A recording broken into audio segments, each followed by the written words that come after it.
yeah, yeah, yeah, yeah. In behavioral psychology, there is a concept sometimes described as the reputation economy. Unlike traditional markets where currency is money, a reputation economy uses perception as its currency. People exchange attention, trust, approval, recognition. Every interaction adds or subtracts value. A person's name slowly becomes a signal that answers an invisible question: can this person be trusted?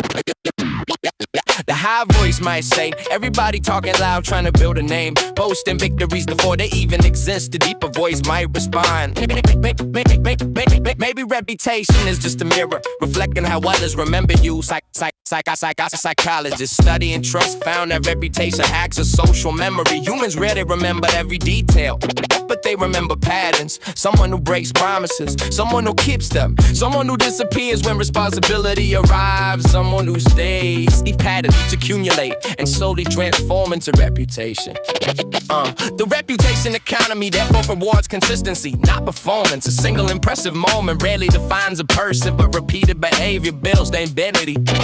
Researchers notice that people with strong reputations often receive opportunities before they ask, because trust reduces uncertainty, and uncertainty is expensive. The quick voice fights jealousy. Everybody chasing fame like attention is oxygen, but fame fades faster than respect. The deeper voice might reflect. Recognition is loud, reputation is quiet. Recognition comes from visibility. Recognition comes from reliability. In the digital age, this system accelerates. Information spreads instantly. Single action can travel across continents. Reputation once built slowly within small communities now moves through networks of strangers, but the rules remain unchanged. Integrity compounds, the section collapses. Psychologists describe this as reputational inertia. Once a pattern forms, it resists change. A trustworthy person is trusted again. An unreliable person faces suspicion. The quick voice may laugh, everyone acting perfect when the cameras appear. The people voice may answer, cause reputation is the story people repeat when you're not there, and that story cannot be edited in real time. The reputation economy teaches a simple truth: identity is not what someone claims, it is what others experience repeatedly. A loud voice might say, make noise if you want. Make noise if you want. Make noise if you want. Make noise. The deeper voice might finish, but character is what echoes after the noise disappears.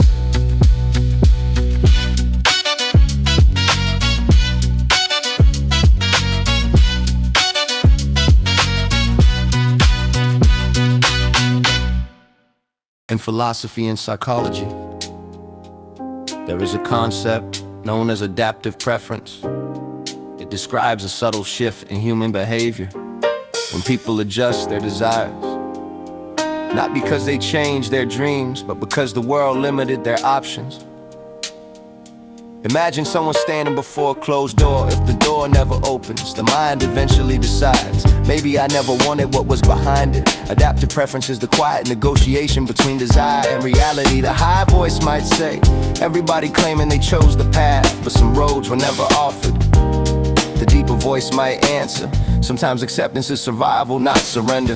Researchers studying choice notice something curious. When individuals cannot access a desired outcome, they begin reevaluating alternatives. The unavailable option loses emotional weight, the accessible option gains importance. The mind rebalances excitation to protect stability. Psychologists explain that this mechanism prevents despair. If the brain refused adaptation, every missed opportunity would feel catastrophic. Instead, the mind rearranges priorities until the present feels acceptable. The quick voice might challenge so satisfaction can be rewritten.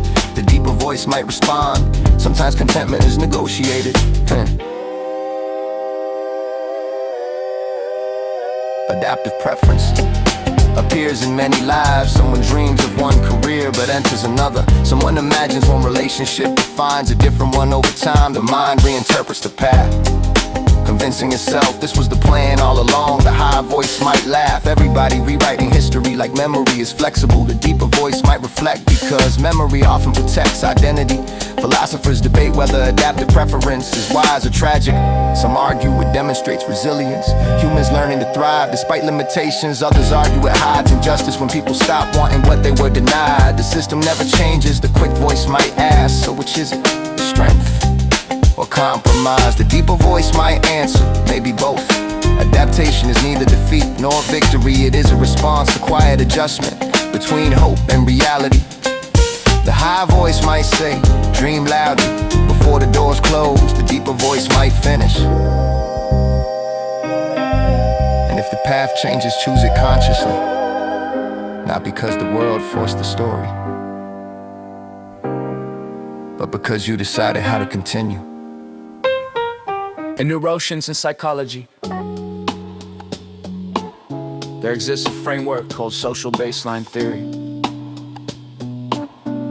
The idea challenges a common assumption that humans are designed to function alone. According to the theory, the human brain expects social proximity. In other words, the brain assumes that other people are nearby, not physically touching, but present, available, within reach. This expectation reduces cognitive effort. When we feel supported, the brain spends less energy preparing for threat. The high voice might say, everybody acting independent, like solitude is strength, but independence sometimes just a performance. The deeper voice might answer, because the brain was never built to carry everything alone. Researchers study and stress notice something remarkable when a person holds the hand of someone they trust. The brain regions associated with threat become quieter, fear responses shrink, stress signals soften. Nothing about the danger changed, but the brain interprets the situation differently. Support alters perception, the quick voice might ask, so presence is a form of power. The deeper voice might respond, yes, connection.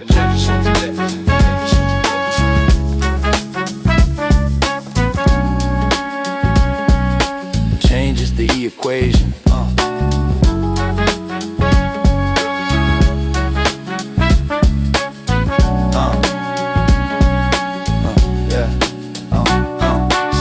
Baseline theory suggests that relationships function like shared resources. When people cooperate, tasks become easier, risk becomes manageable. The brain divides responsibility across multiple minds. Without support, the brain must assume total responsibility, which increases cognitive load. This is why loneliness can feel exhausting, even without physical effort. The mind is carrying too much alone. The high voice might laugh, everybody saying I don't need anyone, but exhaustion tells another story. The deeper voice might reflect, strength is not isolation. Strength is choosing who stands beside you. Researchers also discovered that trust matters more than proximity. A crowded room can still feel lonely, but a single trusted person can reduce stress more effectively. 10 strangers. The brain does not count people, it measures reliability. The quick voice might say, hey.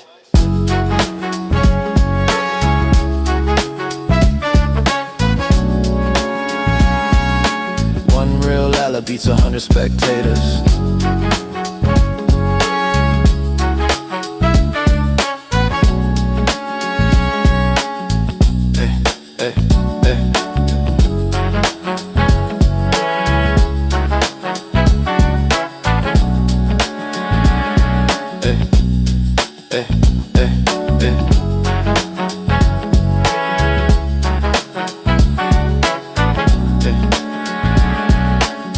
Quick voice might close because the brain is calibrated for connection. And when support exists, the world suddenly feels lighter.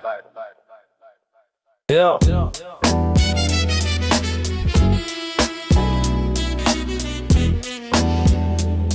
Yeah. In communication theory, there is a principle known as signal and noise. The idea is simple. Information travels through a channel, but not everything within that channel is meaningful. Some parts carry the message, other parts distort it. The meaningful part is the signal, everything else is noise. Psychologists notice that human communication works the same way.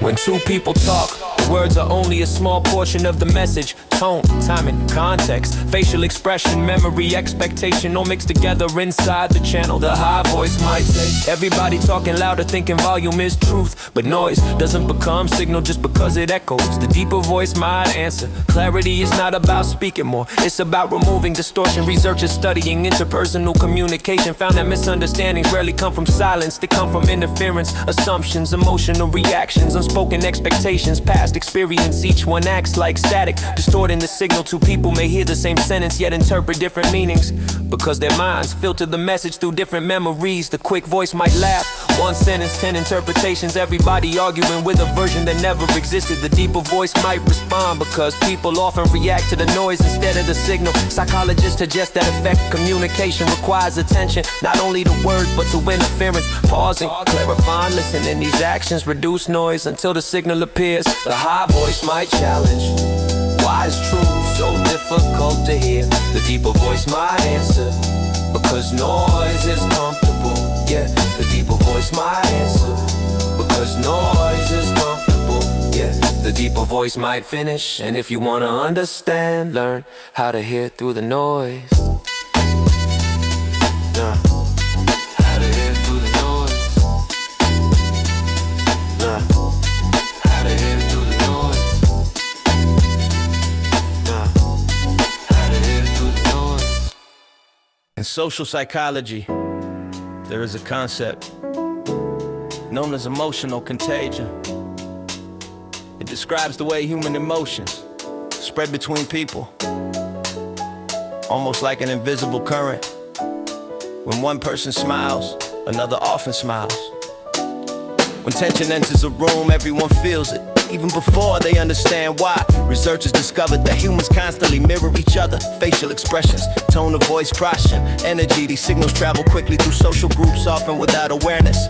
The high voice might say, everybody catching moods like signals in the air, walking into rooms that already feel heavy. The deeper voice might answer, because emotion moves faster than explanation. Emotional contagion begins with mimicry. When people observe another person's expression, their brain subtly copies it. The muscle shift, the breathing changes, the tone adjusts. Once mimicry occurs, emotion follows. A person does not only see a smile, they begin to feel it. This mechanism helped humans survive. Early communities relied on shared awareness. If one person sensed danger, others needed to react quickly. Emotion therefore became a signal, a rapid broadcast for attention. The quick voice might challenge, so every crowd is a heartbeat, every room has a temperature. The deeper voice might respond, and every person contributes to it. Psychologists studying groups notice something important. Emotion spreads more easily from confident individuals. People who speak clearly move with certainty or hold social influence. Their emotional signals carry more weight. This explains why leaders shape group atmosphere. A calm leader stabilizes tension, an anxious leader amplifies fear. The high voice might laugh when loud mood changes 20 people just by walking in. The deeper voice might reflect energy travels before words arrive. But emotional contagion is not always negative. Joy spreads, motivation spreads, confidence spreads. A single hopeful voice can reshape a room just as easily as doubt can poison it. Psychologists therefore suggest emotional awareness is powerful, because controlling one's state also influences. The quick voice might say, check your mood before entering the room. The deeper voice might close, because your presence might become someone else's weather.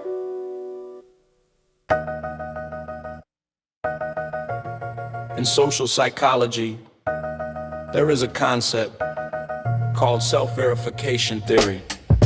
The theory proposes that people prefer to be understood, even when the truth is uncomfortable. This idea challenges a common assumption.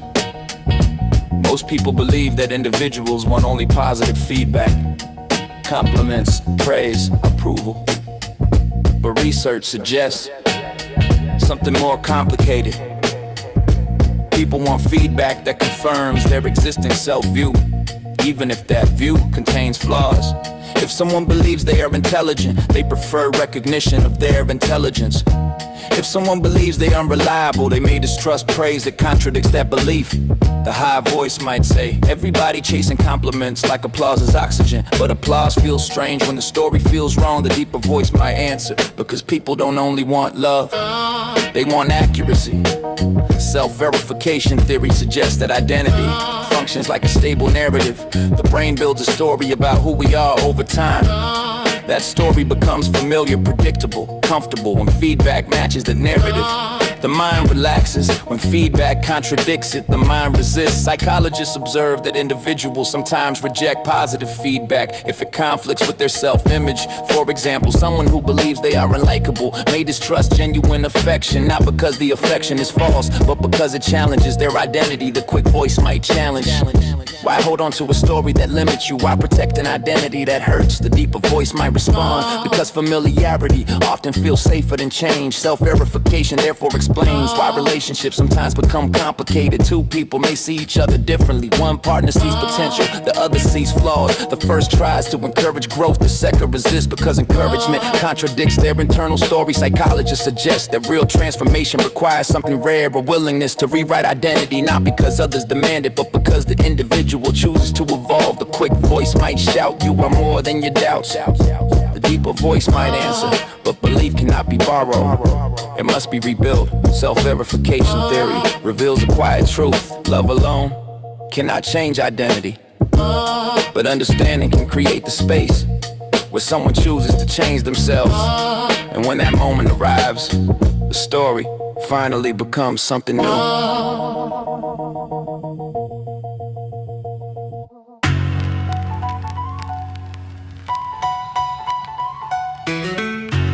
In psychology, there is a phenomenon known as cognitive dissonance.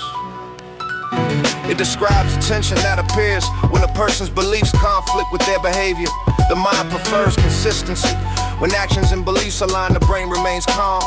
But when contradiction appears, discomfort begins. Imagine someone who believes honesty is the highest virtue, yet one day they tell a lie, not a dramatic lie, just a convenient one. Immediately two ideas collide. I am honest, I just lied. The brain recognizes the contradiction, and tension grows. The high voice might say, everybody talking morals until the moment gets heavy. Principles disappear when pressure arrives. The deeper voice might respond, maybe people don't change their behavior first, maybe they change their explanation. Psychologists observe that individuals often resolve cognitive dissonance not by correcting behavior, but by adjusting beliefs. Someone who lies may decide the lie wasn't serious or the situation justified it. The mind protects its own identity by rewriting the narrative. Researchers discovered that once people invest in a decision, they begin defending it, even if evidence suggests decision was flawed. The mind prefers to protect self-image rather than admit error. Quick voice may challenge, why defend a mistake when truth exists? Why protect ego instead of growth? The deeper voice may reflect, because identity is fragile. Admitting error feels like losing ground. Cognitive dissonance appears everywhere, in politics, in relationships, in everyday choices. Someone may claim to value loyalty, yet ignore a friend. Someone may promise change, yet repeat the same pattern. Each contradiction creates tension, and the brain searches for relief. Psychologists describe three possible solutions: change the behavior, change the belief, or minimize the conflict. Most people choose the third because it requires the least effort. The high voice might laugh, everybody rewriting truth like lyrics in a freestyle. The deeper voice might answer, maybe growth begins when someone stops editing reality. Cognitive dissonance is uncomfortable, but it also reveals something powerful. Self-awareness when someone notices the contradiction and refuses to hide from it. The tension becomes transformation. The quick voice might say truth first, even if it burns. The deeper voice might close, cause honesty may hurt the ego, but it frees the mind.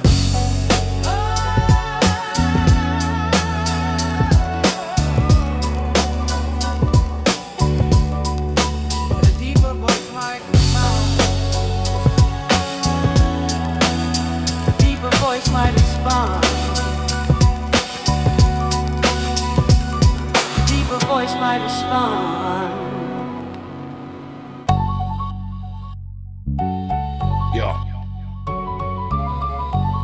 In sociology and psychology, there is a concept known as status signaling. The theory suggests that human beings constantly communicate status, not only through words, but through objects, behavior, timing, confidence, even silence. Every environment contains invisible hierarchies, and people learn quickly how to navigate them. Some display status through wealth, luxury brands, expensive watches, cars that announce arrival before the door opens. Others signal status through knowledge, language, education, or cultural awareness. The high voice might say, yes, it would. Everyone flexing like trophies in a museum, showing proof that they climb higher. The deeper voice might answer, maybe status is just a story people want others to believe. Psychologists explain the status signals serve social functions. They help people estimate competence, power, influence without needing a full biography. The brain processes signals quickly. Clothing, tone of voice, posture, confidence. These signals shape perception within seconds, but status signaling is also performative because signals can be manufactured. Someone can rent a luxury lifestyle, borrow prestige, mimic authority, and observers may still believe it. The high voice might laugh, everybody acting rich and borrow confidence, posting success before it exists. The deeper voice might respond, maybe status has always been theater, just better lighting now. Researchers note that authentic status often emerges differently. It grows through reputation, consistency, competence, trust. Unlike material signals, reputation cannot be bought quickly. It forms slowly through action. This creates two different music kinds. Everybody acting rich and borrow confidence, posting success before it exists. The deeper voice might respond, maybe status has always been theater, just better lighting now. Researchers note that authentic status often emerges differently. It grows through reputation, consistency, competence, trust. Unlike material signals, reputation cannot be bought quickly. It forms slowly through action. This creates two different economies, visible status and invisible status. Visible status is loud, attention. Invisible status is quiet, respect, trust, influence. The quick voice may challenge the spectacle, saying if your worth needs an audience, maybe it's not worth much. The deeper voice may reflect true authority, rarely introduce itself because it doesn't need to. Status signaling reveals something deeper. Humans are constantly reading each other, searching for clues about who leads, who follows, who pretends, and who remains authentic. But the paradox remains, the people most obsessed with status often chase symbols, while the people with real influence ignore them because true status is not performed, it is recognized. Recognize. Baby status. Baby status. Baby status.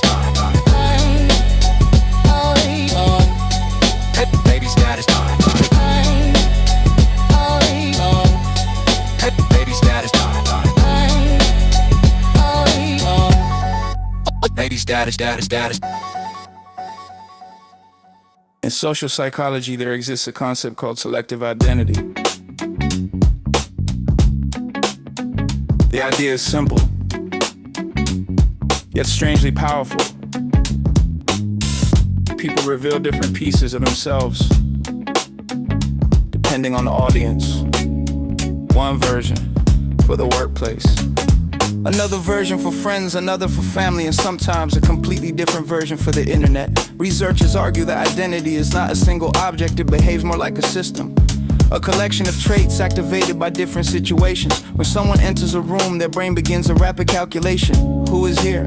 What did they expect? Which version of myself will work best? This process often happens without awareness. The high voice might say, I switch personalities faster than songs on shuffle. Different rooms, different rhythm.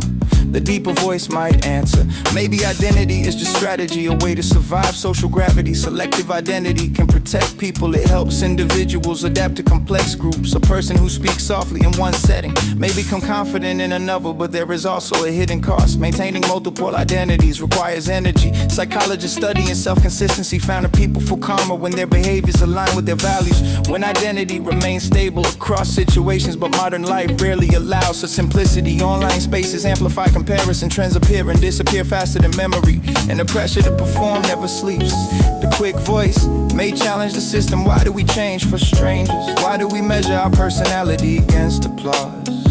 The deeper voice may respond quietly, because belonging has always been a human instinct. Even rebellion seeks recognition, but somewhere between adaptation and authenticity, a balance must exist. Psychologists suggest a healthy identity is not rigid, nor is it fragmented. It evolves without losing its core. A person may adapt their tone, their language, their energy, but the values remain constant. Respect, protecting, curiosity. The quick voice might laugh at the crowd saying, I refuse to perform for approval.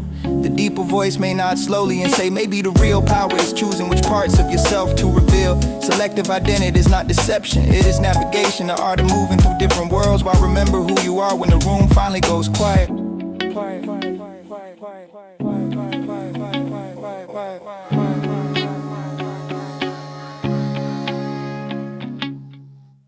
Yeah.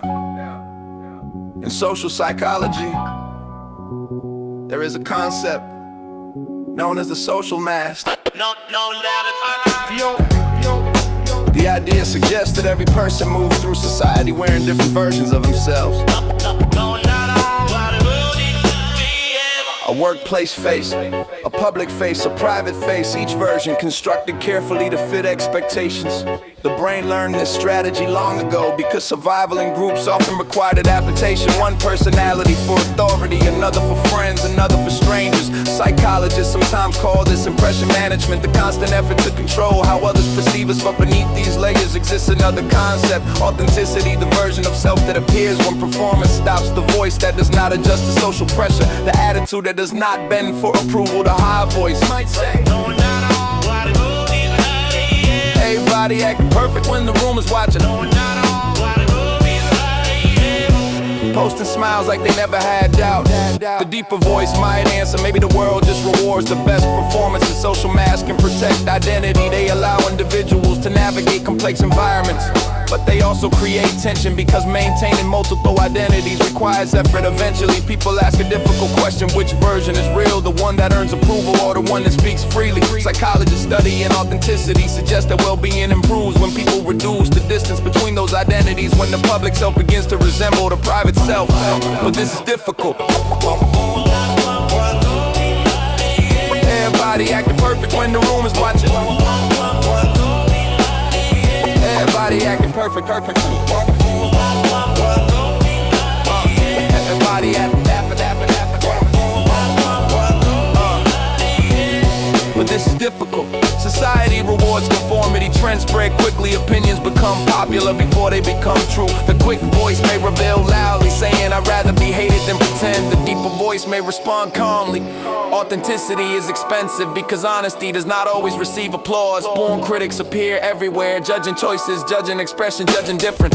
But the paradox of authenticity is simple. The more someone hides their true voice, the less connection they create, because real connection requires honesty. Two individuals recognizing each other without the performance, without the mask. The loud voice might challenge the crowd. The deeper voice might simply stand firm. Bold voices refusing to become someone else, because identity is not something to be negotiated with strangers. Authenticity is the quiet decision to remain the same person, even when the room wants a different version. Everybody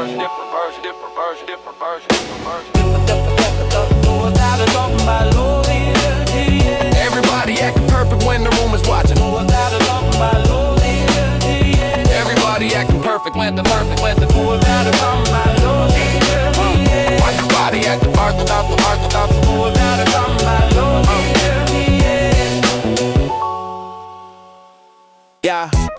Yeah. In relationship psychology, some researchers describe a form of romantic interaction known as playful love. Unlike intense passion, a long-term commitment, playful love focuses on joy, humor, light emotional exchange.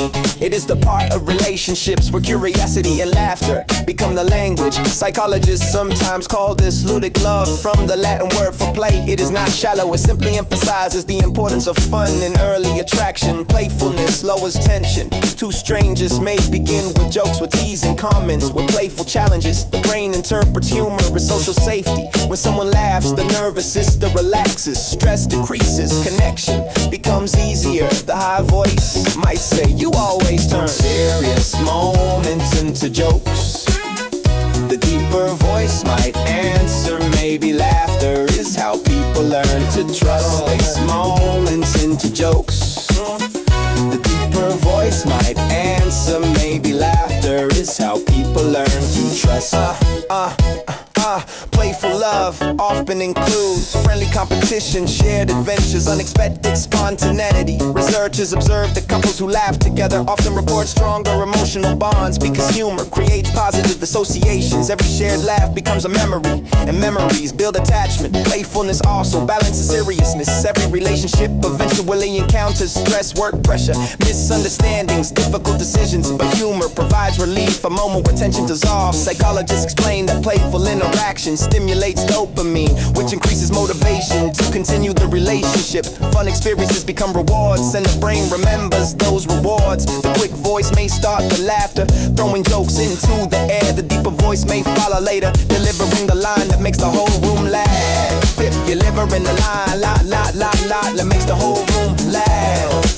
Delivering the line, that makes the whole room laugh. Delivering the line, that makes the whole room laugh.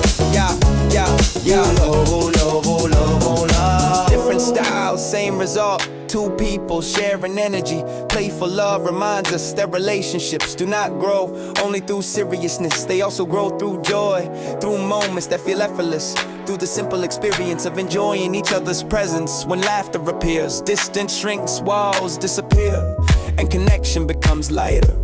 Sometimes the strongest bonds are built between two people who never stop having fun.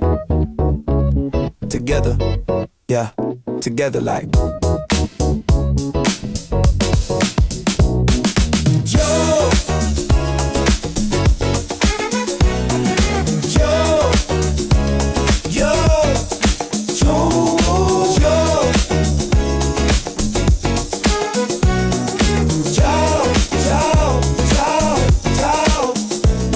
Joe.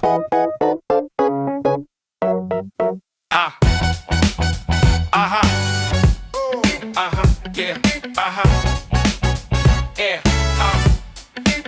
I'm on the chain, I know this ain't, Yo, psychologists studying relationships often observe that curiosity plays a powerful role in attraction. Before love appears, before commitment forms, curiosity opens the door. The human brain is naturally drawn to incomplete information. When something is partially revealed, the mind begins to investigate. In relationships, this means small mysteries create attention, a unique perspective, an unexpected joke, a strange hobby, a story that ends just before the explanation. Each detail invites curiosity, and curiosity creates engagement. Researchers sometimes call this the curiosity loop. When a person becomes interested, they seek more information. The new information creates more questions, which deepens attention. The loop continues. The high voice might say, yo, and seek more questions, save more questions, which deepens attention. The loop continues. The high voice might say, yo, every time you talk, I learn something new, something I didn't expect. A deeper voice might answer. Maybe curiosity is just the brain's way of exploring possibility. Curiosity strengthens attraction because it activates cognitive reward systems. Learning something new releases dopamine, which encourages the mind to keep exploring. In early relationships, conversations often stretch late in the night. Stories unfold slowly, details appear one layer at a time. Each discovery builds connection, but psychologists note that curiosity must be mutual. When only one person acts and the other remains closed, the loop breaks. But when both people share curiosity, the conversation expands, ideas bounce back and forth, the relationship becomes a shared investigation. Two minds learning about each other. The quick voice may jump from topic to topic. Questions arriving rapidly. The deeper voice may slow the rhythm, answering carefully. But both voices feed the same process. Discovery. Curiosity transforms strangers into something closer because knowledge reduces distance. The more we understand another person, the more familiar the inner world becomes, and familiarity builds connection. The curiosity loop therefore explains why attraction often begins not with certainty, but with questions. A question asked, another question returned. Two people slowly realizing that the conversation never seems to end, and somewhere inside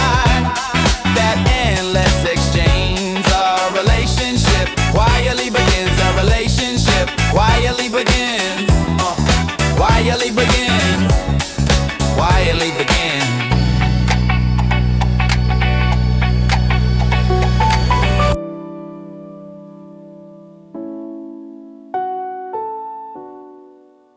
In relationship psychology, one of the most consistent findings is known as the reciprocal liking effect.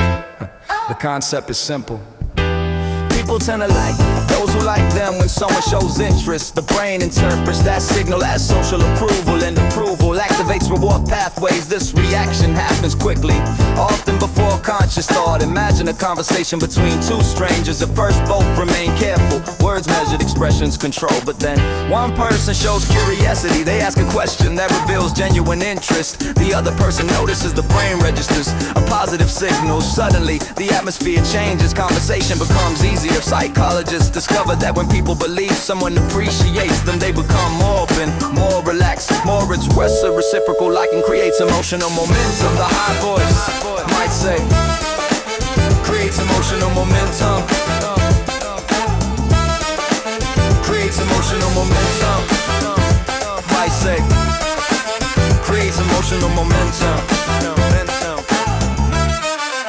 The high voice might say, I started noticing you the moment you smile. The deeper voice might respond, maybe I smile because I already noticed you. The effect becomes a loop, interest creates warmth, warmth creates more interest. Over time this feedback cycle builds connection. Researchers also note that reciprocal liking increases perceived attractiveness. When we learn that someone values us, our perception of them often improves. Their words sound better, their humor feels sharper, their presence becomes more meaningful. This is not manipulation, it is a reflection of human social design. The brain prefers mutual recognition because relationships depend on reciprocity. Love rarely grows in isolation, it grows through response. The quick voice may show enthusiasm first. May show enthusiasm first. May show enthusiasm first. May show enthusiasm first. Words arriving before hesitation. The deeper voice may respond later, but with sincerity, both voices creating the same signal. I see you, and you see me. The reciprocal liking effect reveals something powerful.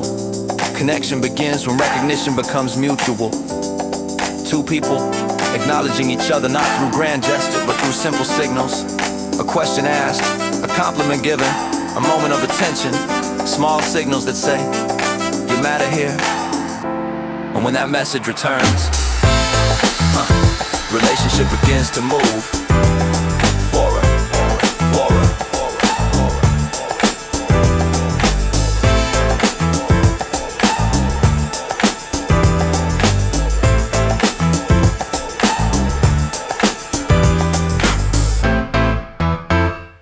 In social psychology, there is a principle known as the proximity effect.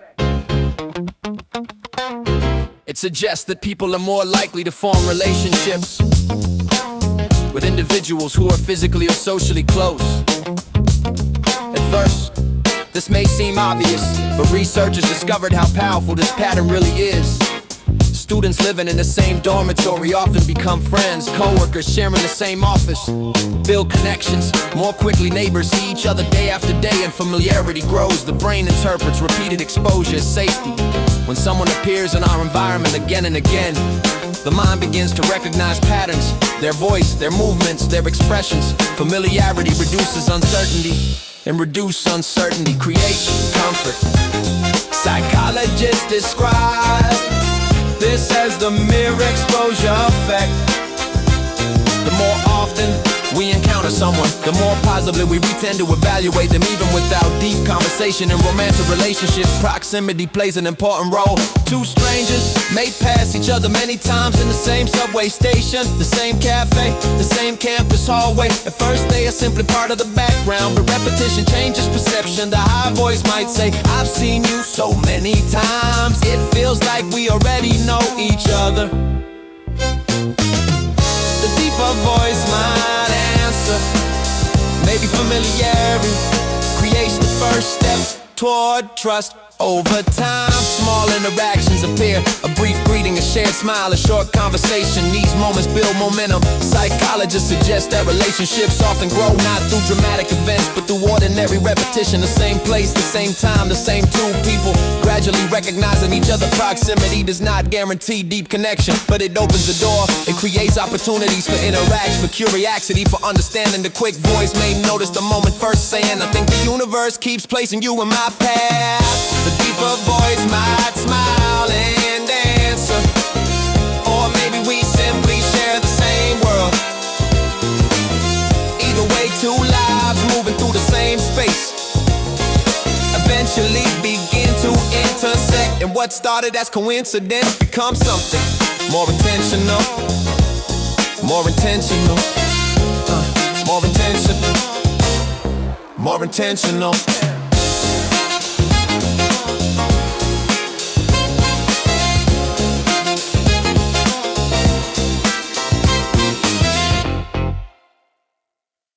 Yeah, yeah. Yeah, yeah, yeah.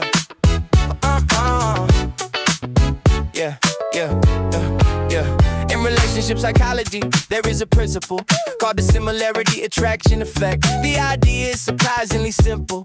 People tend to feel closer to individuals who resemble them. Not necessarily in appearance, but in beliefs, interests, values, and experiences. Researchers discover that similarity reduces uncertainty. When two people share opinions, conversation flows more easily. Predictions become easier. The brain senses familiarity, which it often interprets as safety. This effect appears in friendships and partnerships very often in romantic attraction. Two people might discover they listen to the same music, laugh at the same jokes, share the same frustrations about the world. Two people might discover. Two people might discover. Each shared detail creates a small bridge between two minds. Psychologists explain that similarity strengthens empathy. Cause when we recognize our own experiences in someone else, understanding becomes easier. The high voice might say you think like me. Yeah, you notice the same strange details. You laugh before I finish the story. The deeper voice might answer, maybe we were always walking similar paths, just in different places. Similarity does not mean two people become identical. The differences remain important. They create curiosity, they challenge assumptions, but similarity creates the first layer of comfort. The brain relaxes when it detects patterns that feel familiar. Shared interests become shared rituals. A cafe visited every weekend. Songs played during late conversations. Ideas debated long after midnight. Each moment reinforces connection. Yeah, researchers often describe relationships as overlapping identities. Two circles gradually intersecting, the shared area growing over time. The quick voice may celebrate the similarities. Look how much we have in common. The deeper voice may recognize something else.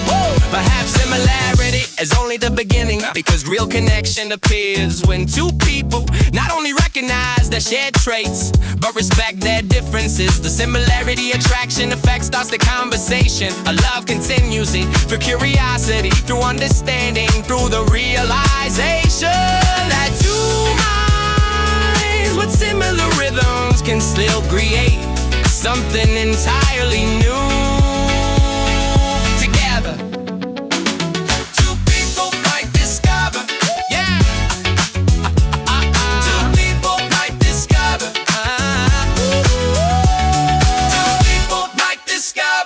Yeah, yeah, yeah. In relationship psychology, yeah. Together. Yeah. Yeah. Yeah. Yeah. The relationship psychology. Yeah. In relationship psychology. Yeah. Yeah. Yeah. Yeah. Yeah. In relationship psychology. In relationship psychology. In relationship psychology. Yeah. In relationship psychology. In relationship psychology. In relationship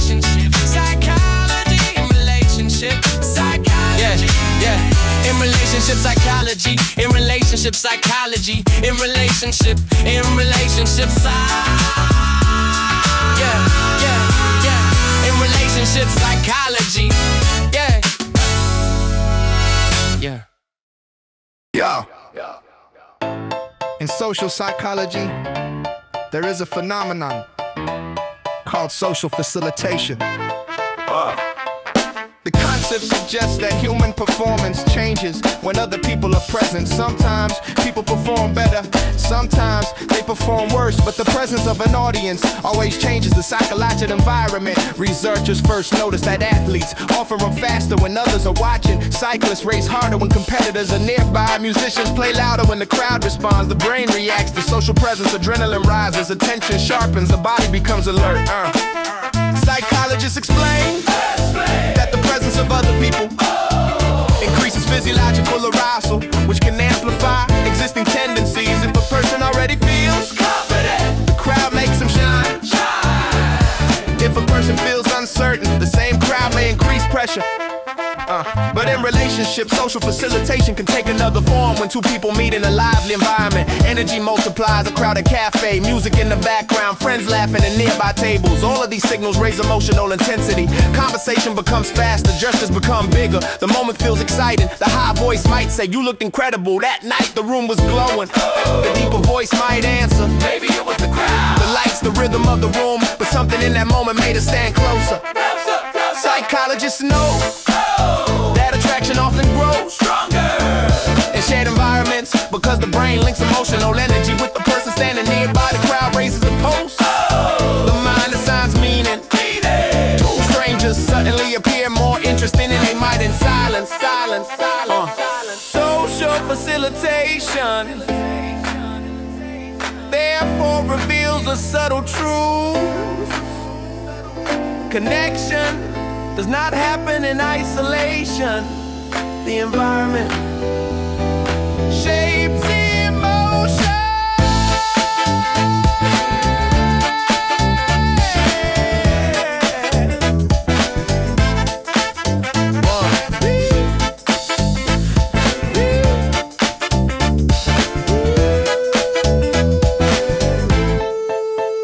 Music shapes rhythm.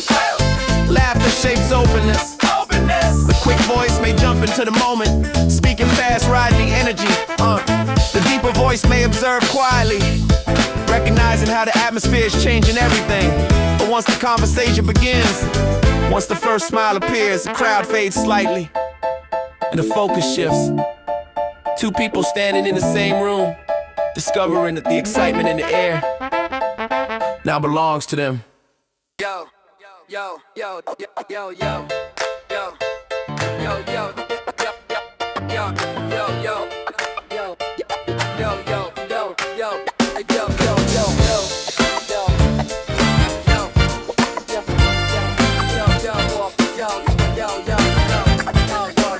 In relationship psychology, researchers often describe a phenomenon called emotional synchrony. It refers to the moment when two people begin responding to the world in the same rhythm. Not because they planned it, but because their emotional systems start aligning. Human beings are highly responsive to the emotional signals of others. Tone of voice, facial expression, body movement, even breathing patterns. The brain constantly reads these subtle cues, adjusting internal states accordingly. When two people spend time together, their emotional patterns may begin to match. If one person laughs, the other laughs easier. If one person relaxes, the other's body follows. Researchers have measured this process by monitoring heart rate and physiological signals. In certain situations, partners' heart rhythms can begin moving in similar patterns, and nervous systems co-regulate in responding to shared emotion. Psychologists explain that synchrony strengthens relationships because it creates a sense of connection. The brain interprets similar emotion responses as familiarity, and familiarity is safety and romantic attraction. Emotional synchrony can appear quickly. Two people finishing each other's thoughts, laughing at the same moment, reacting to the same details in conversation. The high voice might say, "Every time we're together, it feels like the world moves in rhythm." The deeper voice might answer, "Maybe we simply learn how to listen at the same pace." Yo, yo, yo. This alignment does not mean two people become identical. Differences remain, but their responses begin to complement complement each other. When one speaks, the other understands the timing. When one hesitates, the other senses the meaning. Music offers a useful metaphor. Two instruments playing separate melodies, but within the same tempo, the harmony appears not from identical notes, but from shared timing. Relationships work in similar ways. Synchrony builds gradually through conversation, through shared experience, through repeated moments of emotion or exchange. The quick voice may lead the rhythm. The deeper voice may anchor the beat, but together they create a pattern that neither voice could produce alone. Psychologists suggest that long-lasting relationship often maintain some level of synchrony, not constant agreement, but shared responsiveness, the ability to feel the same moment in compatible ways. When emotional synchrony appears, two individuals become something larger, not identical, and identical.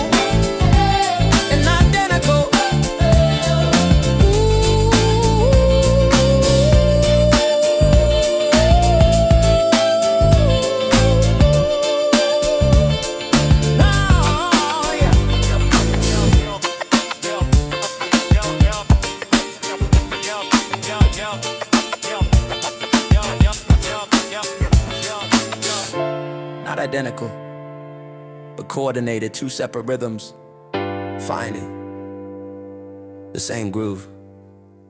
Yeah. The neuroscientists studying love often begin with a simple observation. Romantic attraction activates the same neural systems associated with reward. Inside the brain there exists a network known as the reward circuit.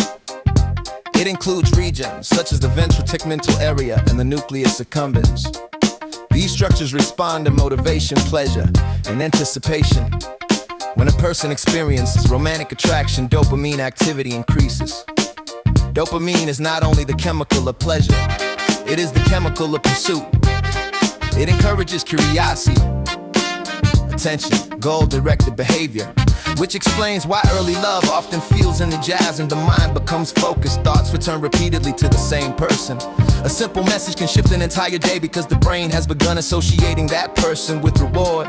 Researchers observe that the reward system does not simply respond to certainty, it responds strongly to anticipation. When someone you care about might call, might appear, might send a message, the brain releases dopamine not after the reward, but before it. This anticipation creates excitement, which is why the beginning of relationships often feels electric. Each interaction becomes unpredictable. Each signal carries possibility. The high voice might say, every time you appear, my world changes. The deeper voice might respond, maybe it is the brain recognizing something valuable. Reward circuits are powerful because they motivate behavior. They encourage repetition. If an experience creates positive emotion, the brain wants to return to it in relationships. This means conversation, shared laughter, unexpected kindness, all strengthen the bond.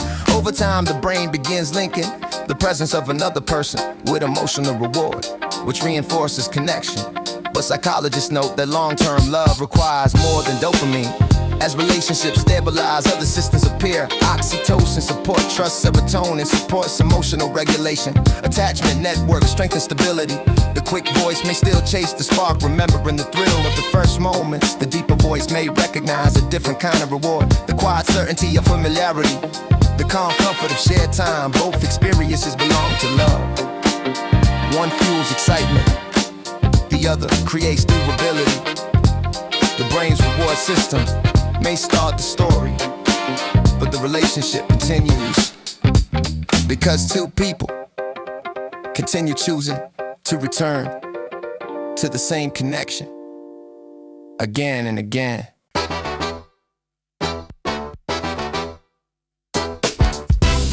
Yeah. Psychologists study attraction Often observe that emotional intensity rarely appears alone. Instead, one emotion can amplify another. A principle sometimes called arousal amplification. The human body reacts quickly to stimulation. Music, movement, crowded spaces, competition. All of these raise physiological arrest. So heart rate increases, attention sharpens, the brain becomes alert. But once the state begins, the mind must interpret it. Is this excitement? Is this stress? Is this attraction? Often the answer depends on context. If the environment feels joyful, the energy becomes excitement. If the moment feels romantic, the same energy becomes attraction. If the situation feels tense, the body may interpret it as anxiety. Psychologists discovered that emotion is rarely isolated. Instead, emotions interact, layering together, amplifying or reducing each other. A person already feeling high energy may laugh louder, speak faster, feel more confident, which changes how others respond. The high voice might say every time we're together, the room feels louder, brighter, more alive. The deeper voice might answer. Maybe the room was already alive, but you gave that energy a direction in relationships. Shared excitement often strengthens connection. Two people dancing in the same rhythm, two people laughing during the same story, two people moving through the same moment. Psychologists sometimes say that emotional synchronization create bonding when people share similar emotional states. The communication becomes smoother, the timing aligns, their reactions match. Even subtle behaviors like posture, tone, speech, rhythm begin to mirror each other. This mirroring creates familiarity, which the brain interprets as comfort, attraction, trust. Arousal amplification therefore explains why certain moments feel unforgettable. The energy was already there, but the connection focused it. The quick voice may ride the excitement, speaking faster than thought. The deeper voice may smile, recognizing the moment.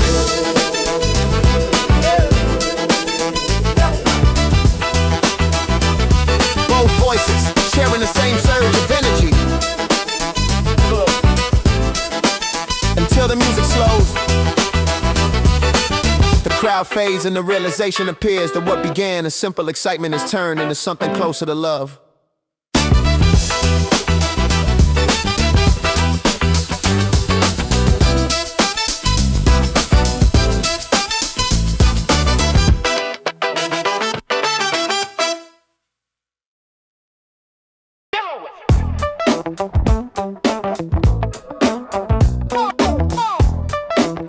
In social psychology, there exists a concept called excitation transfer theory.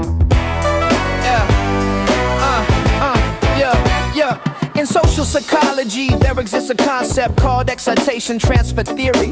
The idea suggests that emotional energy does not always stay where it begins. The body reacts before the mind understands. Heart rate increases, breathing changes, adrenaline moves through the bloodstream, but the brain must interpret what that energy means. Sometimes that energy originates from one experience, yet becomes attached to another.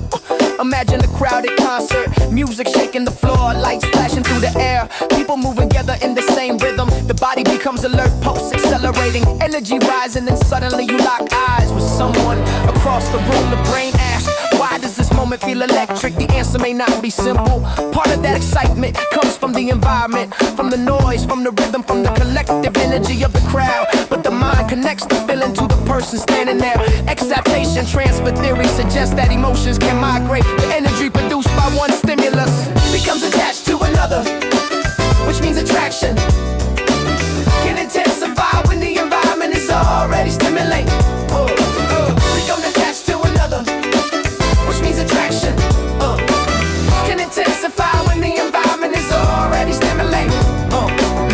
Roller coasters, concerts, late night city streets, moments where adrenaline is already active. Psychologists observe that people often report stronger attraction in exciting environments, not because the person changed, but because the body was already energized. The high voice might say, my heart is racing every time I see you. The deeper voice might answer, maybe your heart was already racing before I arrived, but now the moment belongs to both of us. Love sometimes begins not in quiet places, but in loud rooms, in crowded streets, in sudden moments where emotion already fills the air. The brain collects all that energy and assigns it a meaning, attraction, excitement, connection. Excitation transfer theory reminds us that feelings are not always born from a single source. Sometimes they are a symbol from environment, from coincidence, and from the simple fact that two people happen to stand in the same moment while the world around them was already alive. Hey. Drums are tight, drums are tight. Yeah. Drums are tight.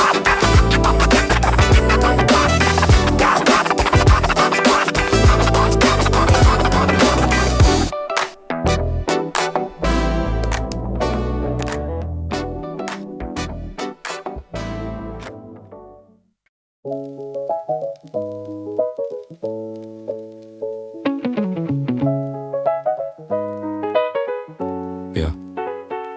So cry is just studying attraction. Often describe love not as a single emotion, but as a layered cognitive process. In one theory, known as the dual perspective model, two individuals experience the same relationship through entirely different internal worlds. One mind interprets sickness through optimism, the other through caution. The human brain rarely falls in love with perfect symmetry. Instead, it constructs meaning based on memory, timing, and expectation. When two strangers meet, their nervous systems begin collecting information. Tone of voice, eye movement, subtle hesitation in conversation. Attraction often begins not with logic, but with pattern recognition. The brain compares a new face with emotional templates formed years earlier. Someone reminds you Of safety, of familiarity, of a forgotten moment in childhood. I'm suddenly interested pages. Yeah, but psychologists warn that attraction is only the first stage. Real love requires interpretation. One partner may interpret silence as peace, the other as distance. One may see independence as strength, the other as emotional withdrawal. This difference creates what researchers call perceptual asymmetry.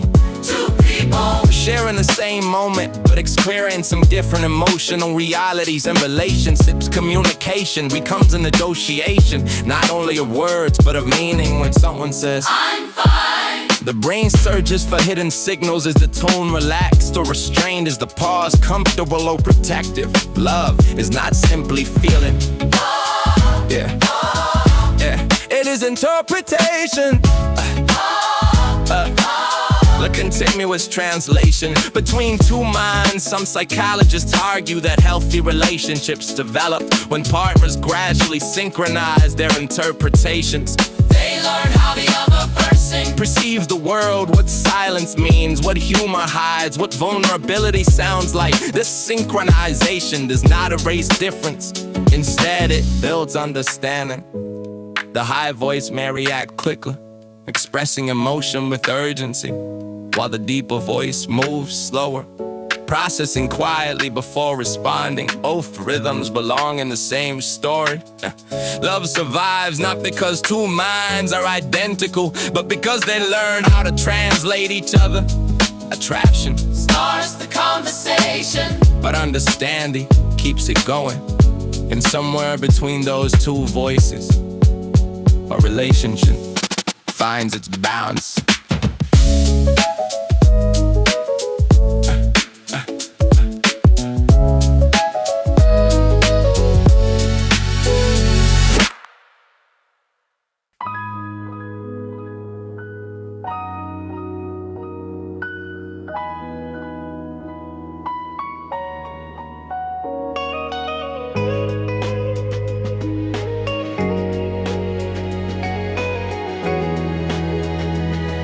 Yeah. Psychologists study romantic attachment, often divide love into two contrasting emotional patterns. Secure attachment and anxious attachment both begin in the same place, the human need for closeness, but they grow in very different directions. Secure love moves with calm rhythm, a person trusts that connection will remain. Distance does not immediately mean loss, silence does not instantly mean abandonment. The nervous system rests easier because the brain expects stability, but anxious attachment creates a different tempo. The mind begins to monitor every signal.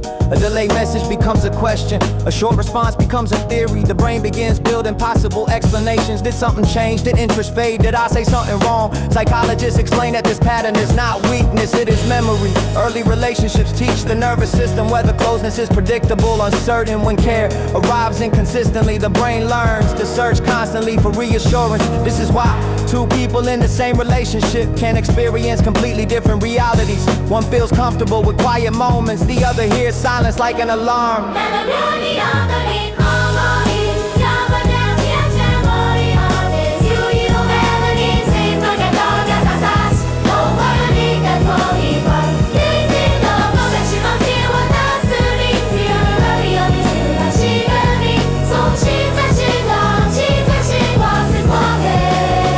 The other hears silence like like an alarm. One believes distance is temporary, the other interprets distance as the beginning of lost love. Therefore becomes a negotiation between emotional tempos. The faster mind looking for confirmation, the slower mind believing nothing is wrong. Psychologists often say that healthy relationships develop when both partners begin to understand each other's patterns. The anxious partner learns that calm does not mean indifference. The secure partner learns that reassurance is not weakness. Love grows not by eliminating difference, but by translating it. The high voice might speak quickly, words arriving before the feeling settles. The deeper voice moves slower, choosing words carefully. Both rhythms belong to the same song. When communication happens, the nervous system begins to relax. Trust does not appear instantly, it accumulates through repeated moments. A message returned, a promise kept, a misunderstanding explained.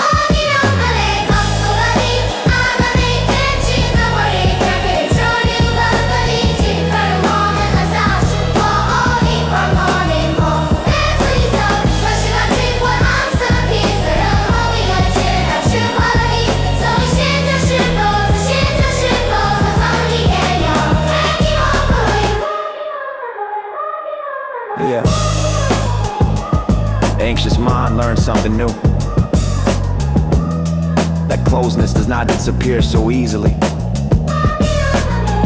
And the secure mind learns something important. That reassurance is another form of love. Somewhere between urgency and patience, two people find a shared tempo. And that tempo becomes the rhythm of the relationship.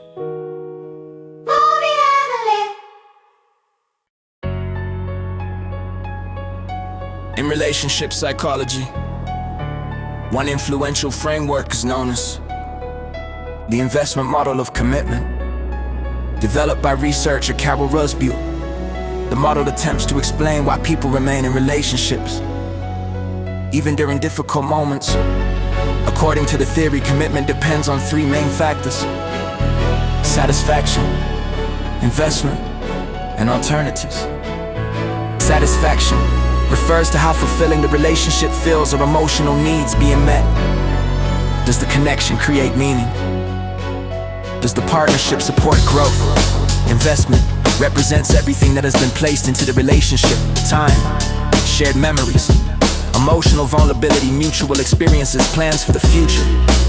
These investments become part of a person's identity. Leaving the relationship would mean losing those pieces of the story. The third factor is alternatives. What other options exist outside the relationship? Would life feel better alone or with someone else? Or does the current bond remain the most meaningful path forward? The investment model suggests that commitment strengthens. When satisfaction is high, investments are significant, and alternatives appear less appealing. But even when satisfaction declines temporarily, large investments can still maintain commitment. The high voice might say, we've already come so far together. Look at everything we've built, the deeper voice might answer. And that's exactly why walking away is so difficult. Because this relationship is no longer just a feeling, it has become part of who we are. Psychologists explain that relationships often survive challenges, not because conflict never appears, but because commitment remains strong enough to work through it. Investment creates attachment, shared memories create gravity, future plans create direction. When two people recognize what they have built, they begin to see the relationship as something larger than the present moment. The quick voice may still react to frustration, the deeper voice may slow the decision. Both voices considering the same question: is this bond worth protecting? The investment model reminds us that love is not sustained by emotion alone. It is sustained by what people continue to place into it: time, trust, effort, understanding. Eventually, a relationship becomes something shared, not simply two individuals, but a structure built through years of experience. And sometimes, the strongest reason to remain is not only how love began, but everything that has been built since.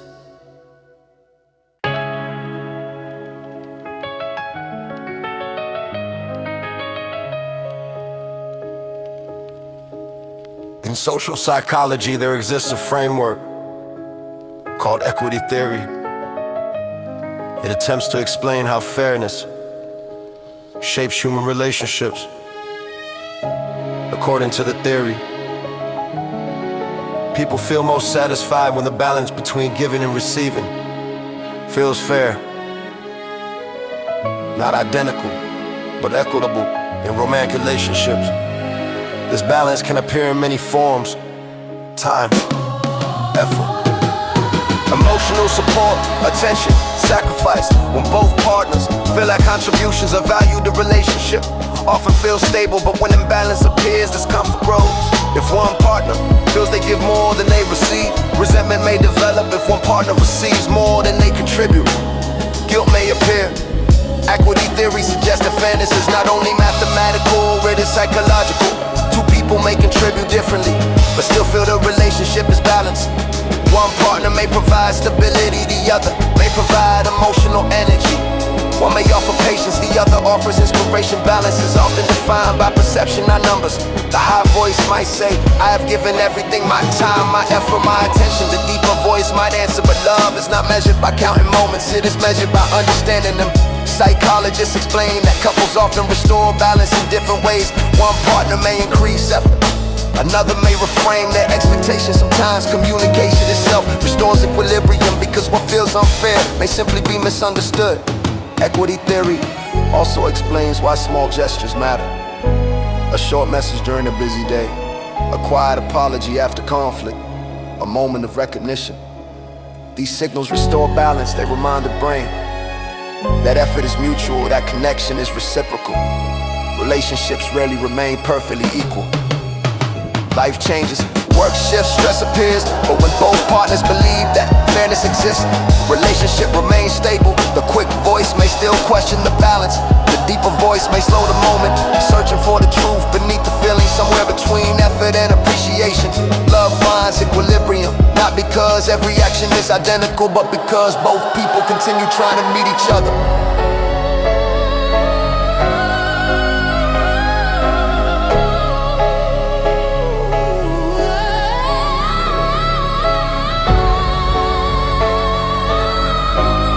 In the middle.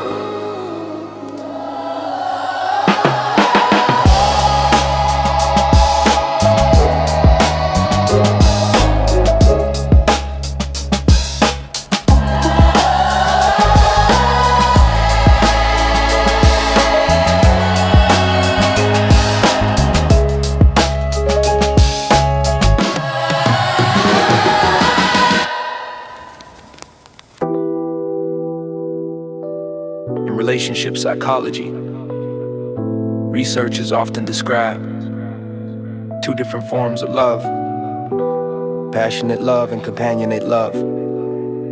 Both are real, both are meaningful, but they move at different speeds. Passionate love is intense, it appears quickly. Heart rate increases, attention narrows, the mind becomes focused almost magnetically on another person.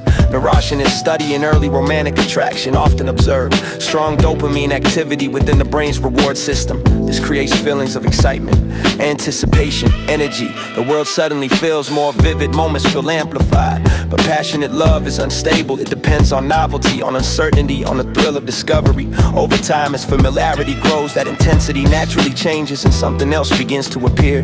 Companionate love, this form of love is quieter, but often stronger. It grows slowly through shared routines, through mutual trust, through daily moments that do not feel dramatic, but accumulate meaning. Neuroscience research suggests companionate love is associated with systems related to bonding and long-term attachment. Oxytocin and vasopressin, chemicals that reinforce trust and emotional safety. The high voice may remember the early days when every message felt electric, when time moved faster, when every meeting felt rare. The deeper voice may answer differently, remembering the nights that were calm, the conversations that lasted hours, the quiet confidence of knowing someone will still be there tomorrow. Passionate love, passionate love. Passionate love asks, how strongly do we feel? Passionate love, passionate love. Companionate love asks, how deeply do we understand? Passionate love, passionate love. Both forms have value. One brings excitement, the other brings stability. Some relationships fade when passion fades, others transform, discovering something more sustainable. Psychologists often say that the healthiest relationships do not choose between the two. Instead, they allow both to coexist. Passion to keep curiosity alive, companionship to build security. The quick voice may still chase the spark, the deeper voice may protect the foundation. Together, they form a different rhythm, one that does not burn as fast but lasts longer. Love begins with intensity, but it survives through understanding.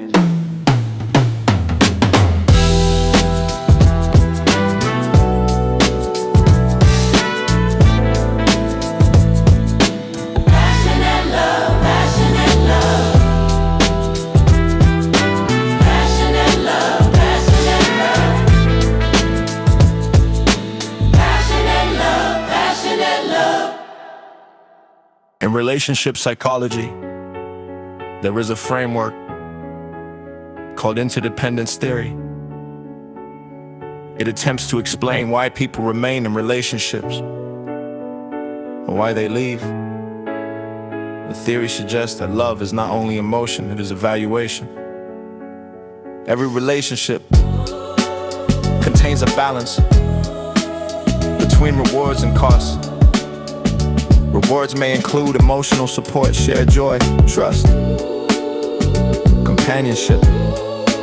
Costs might include conflict, misunderstanding, sacrifice, or emotional strain. According to the theory, people continuously and often unconsciously assess these experiences.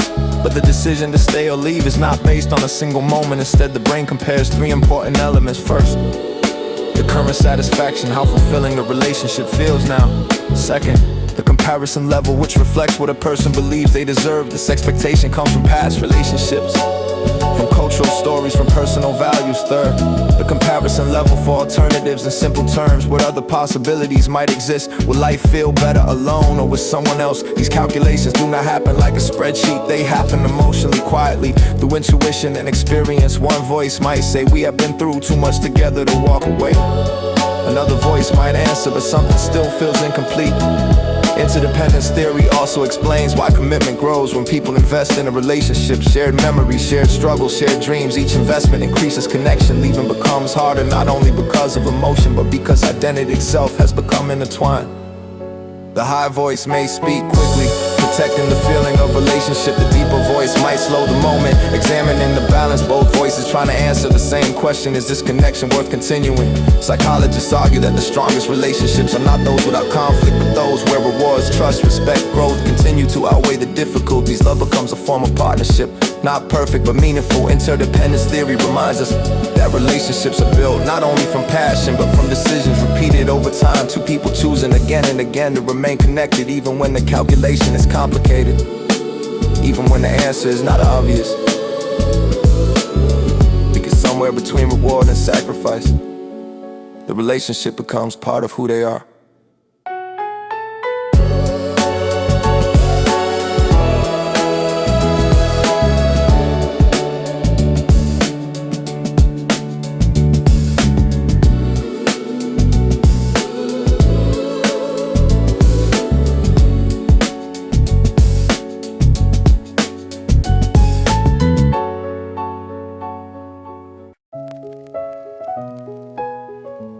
Psychologist Dorothy Tenniff introduced the term limerence to describe a very specific state of romantic experience. It is often confused with love, but limerence is something different. Love can grow steady over time. Limerence is immediate, intense, and obsessive. The mind becomes occupied, constantly replaying small moments, a conversation, a glance, a short message. Every signal feels important. The brain begins to search for meaning. Did that smile mean interest? Did that silence mean hesitation? Limerence thrives on uncertainty. When feelings are not fully confirmed, the imagination fills the gap. Neuroscience suggests that this state is connected to dopamine activity, the same neural system associated with anticipation and reward. When someone experiencing limerence receives a sign of affection, even a small one, the brain responds with strong emotional reinforcement. But when signals disappear, the mind searches harder, which explains why limerence often feels addictive. One voice might say, I cannot stop thinking about you. Another voice, quieter, more brown, they might respond. Maybe you are thinking about the idea of them, not the person themselves. This tension defines limerence, the difference between imagination and reality. The high voice runs forward, dreaming, projecting, building possibilities.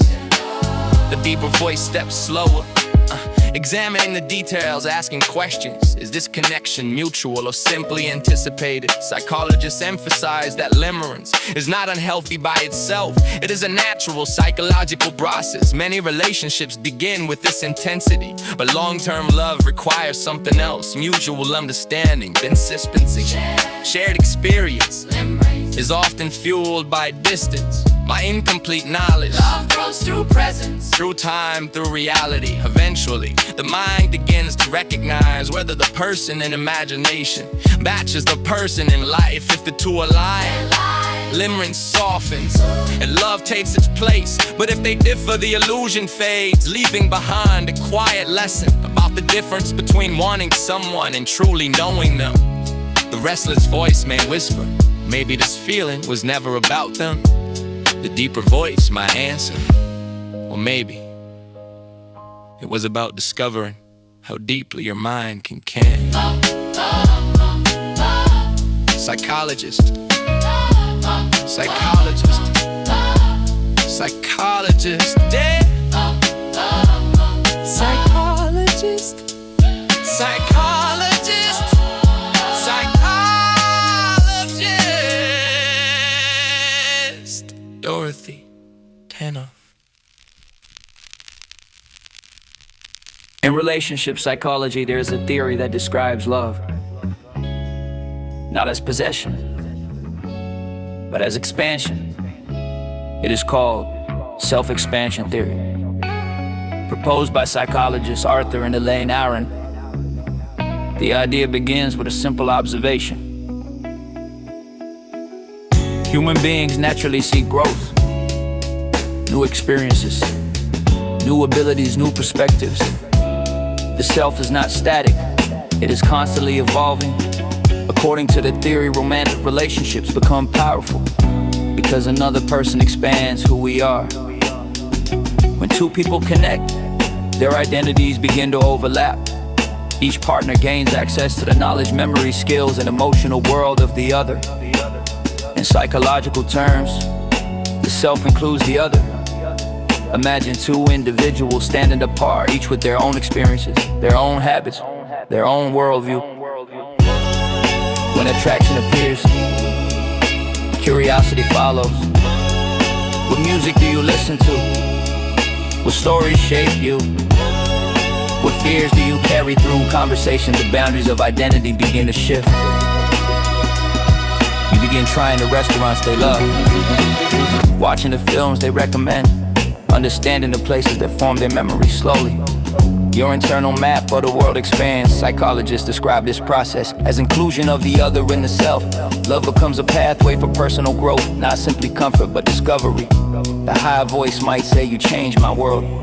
The deeper voice might answer, or maybe you just showed me parts of it I never noticed. Both statements point to the same truth. Love creates new perspectives, new emotional language, new motivation. Self-expansion theory also explains why the early stages of love feel so emphasized. Novelty stimulates the brain, dopamine increases curiosity, sharpens attention. Each conversation reveals new information, each shared moment expands the self. But over time, relationships stabilize. Novelty becomes familiarity, growth slows, and couples sometimes feel something missing.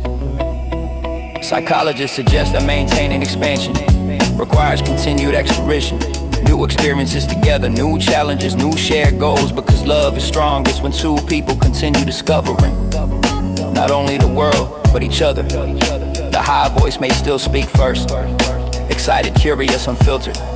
The deeper voice may respond more slowly, but with weight, both voices expanding the same story.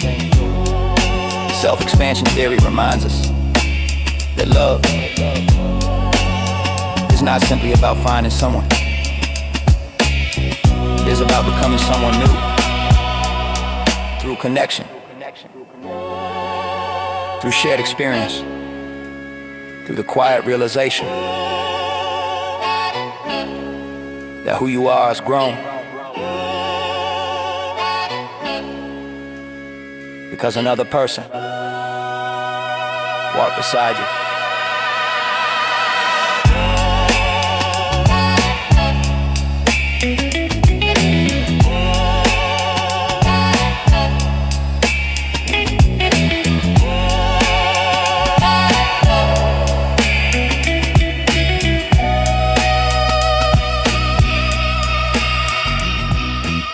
social psychology, there exists an experiment that reveals how easily the human brain confuses emotion.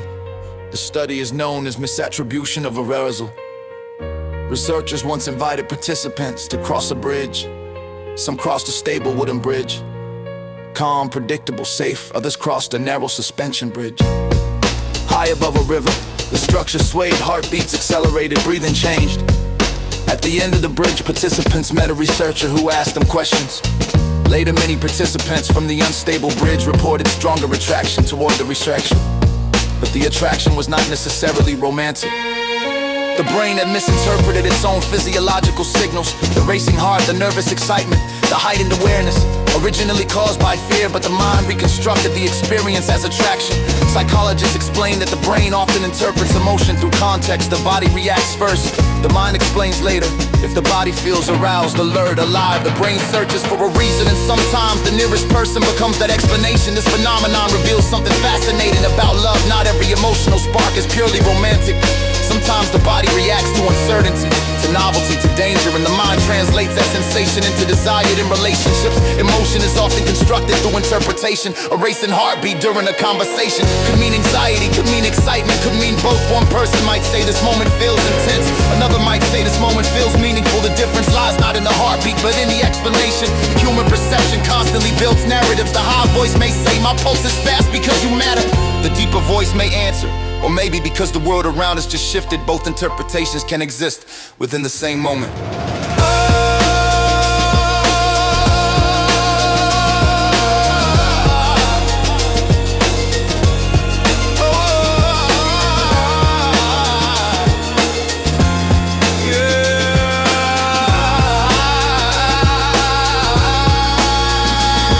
Misattribution of arousal reminds us that emotion is not always clear. The body reacts quickly, the mind catches up later.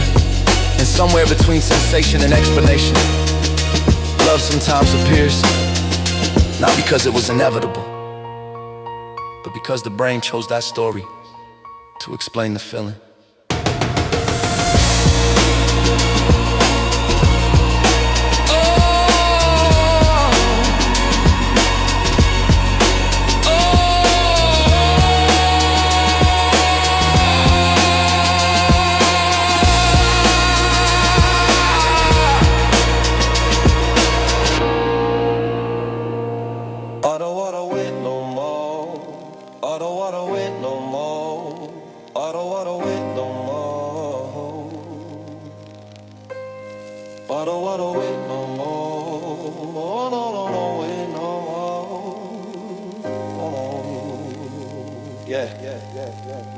Psychologist Robert Sternberg proposed a model of love that attempts to explain why relationships take so many forms. He called it the triangular theory of love.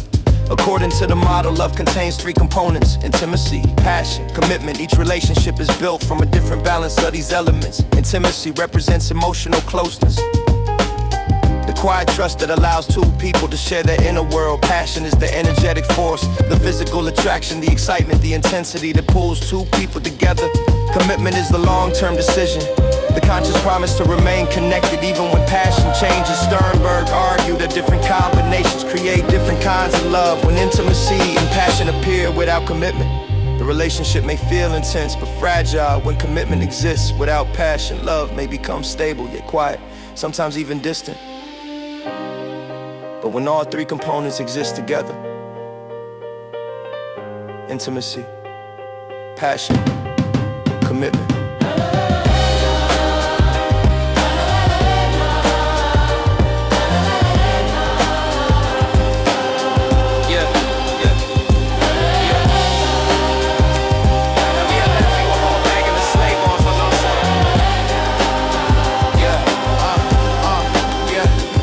becomes what Sternberg called Consummate love, a rare balance between emotion, desire, and choice. Relationships often evolve through these stages.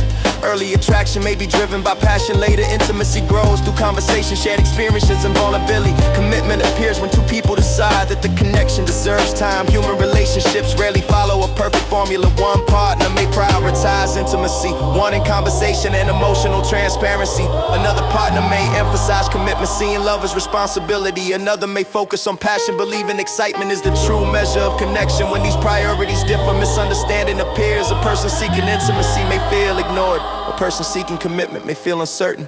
A person seeking passion.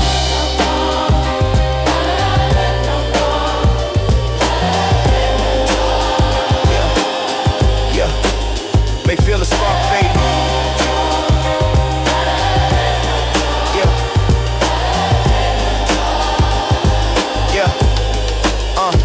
May feel the spark fading. Love therefore becomes a process of alignment. Two minds learning what the other person needs most. Sometimes the higher voice speaks first, emotion moving quickly through words. Sometimes the deeper voice responds later, slower, more deliberate.